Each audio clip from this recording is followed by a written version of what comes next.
প্রথমে কিন্তু সাদা বিরিয়ানি বানায় দিদি প্রথম থেকেই। আর এই হচ্ছে আলু, দেখো কারণ একটা খুব বড় আলু রয়েছে, গোটা আলু।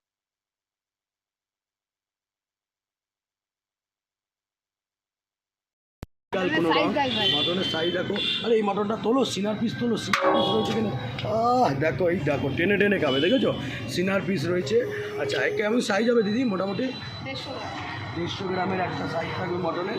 মাত্র কত কত দিচ্ছ দিদি? 220 টাকায় 150 গ্রামের মটন। আর এই রকম যদি 150 গ্রামের কাছাকাছি একটা চিকেন রয়েছে, এর দাম মাত্র 100 টাকা, তাই তো? বসে গেলে কি আনলিমিটেড? বসে গেলে আনলিমিটেড নেই, তাই তো? 130 টাকায় চিকেন বিরিয়ানি আনলিমিটেড। পুজোতে 5 দিন বন্ধ থাকবে আনলিমিটেড। 5 দিন বন্ধ পুরো? পুজোতে 5 দিন আনলিমিটেডটা বন্ধ থাকবে। নর্মালি কত? 100 টাকা করে? 100 টাকা। পুজোতে তোমার আনলিমিটেড বন্ধ থাকবে, বাকি যা রেট আছে সব চলবে। চলো আমার জন্য একটা লাগাও তো, ভালো